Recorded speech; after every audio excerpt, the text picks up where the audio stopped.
GIJN is the Global Association for Investigative Journalism Organizations, and Հետք is our one member in Armenia. Okay, who are we? GIJN is a global hub for resources, for contacts, for expertise. We are here to help you. If you have questions about doing reporting, we can help connect you with journalists all over the world. We help not only on reporting, but on survival strategies, we have a list of funders on our site, management tips. GIJN is a membership organization. We have 203 member organizations in 80 countries. We're the network of networks, and this is the first place you can start shopping for investigative techniques and tools and contacts. These are some scenes from our different conferences. We've trained over 8,000 journalists at our conference over the years. Here's a look at our membership around the world, and this is you guys right there, right? So there's a lot of excitement around the field now. People are doing a lot of startups. They're trying, even though we are having problems financially funding good journalism, it's also a time of great experimentation, and there's some great work being done around the world. GIJN is the global nervous system for investigative journalists. We're in English and French, Spanish, Russian, Arabic. We have a help desk, which you're welcome to use. Things are organized by category. If you go to reporting tips and tools, you'll see there are all kinds of resource guides, many of them translated into other languages.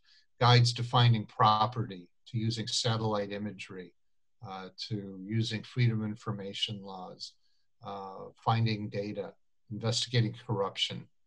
Here's a piece on our site about using satellite imagery. Satellites are a real interesting area. There's a new generation of low orbit satellites that are giving us 24/7 coverage of the Earth. So the journalists can now get images of what's going on the planet almost anywhere. Local stories don't stay local. Almost any story today is going to have an international aspect to it. You know, the food you eat for breakfast, the toys your children play with in the afternoon, the medicine you take at night. All those are coming from other countries. If you look at what's happening in the pandemic today, we're about to release a reporter's guide to vaccine prices. The price of vaccines go from about US 50 cents per dose to $40. And the contracts are not public. We can't get all of the contracts between these government agencies and the pharmaceutical companies. So there's important work that journalists need to do to make this more transparent. There was a study done of European investigative journalism a few years ago. The questions they asked were, well, why and when is investigative journalism successful?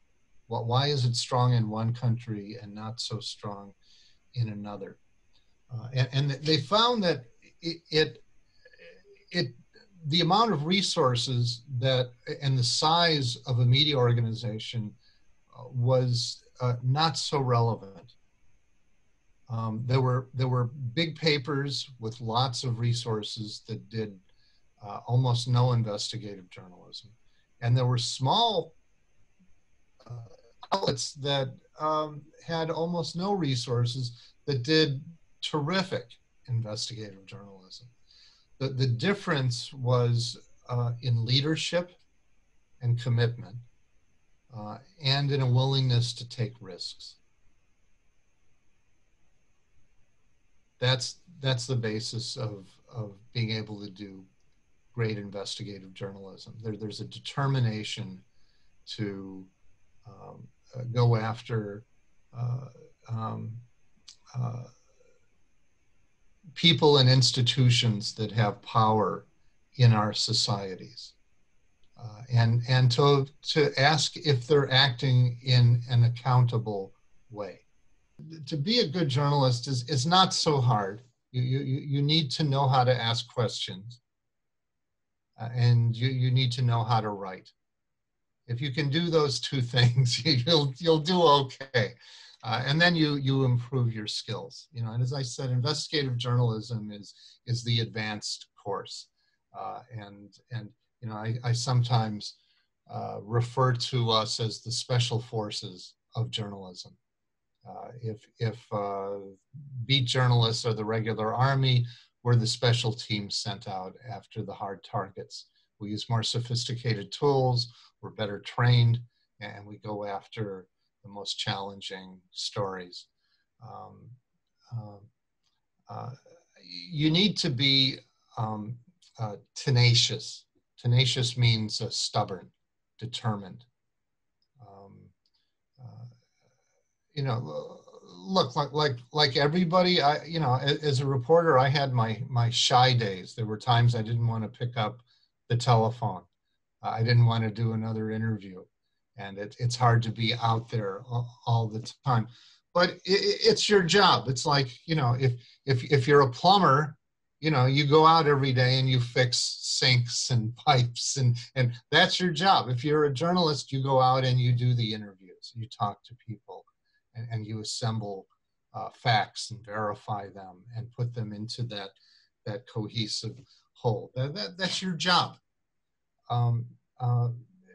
But you have to have a real determination to stay with the story. You have to have some stick-to-itness. So that you can do something in depth. Some journalists are great at beat reporting, that they need a daily fix. They want to see their name in print. They want to go out and cover something and see it on the evening news.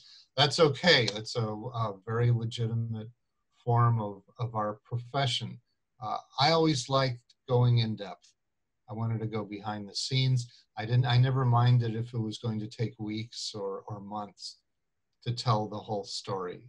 And there's great satisfaction in putting the puzzle together. You know, at its best, it's a kind of detective work. You're thinking like an honest police detective or an honest public prosecutor. Something is going on. You know, it's the scientific method. You have to form a theory, a hypothesis. Something is going on out there, and what evidence do I need to prove it? And so you start gathering the evidence. If the evidence doesn't prove it, then you have to stop, reevaluate, and do some other reporting. Sometimes that's the hardest thing in investigative journalism. But usually when you've invested weeks of reporting, you're going to come up with a good story. It may not be the story you began with, but it will still be a good story.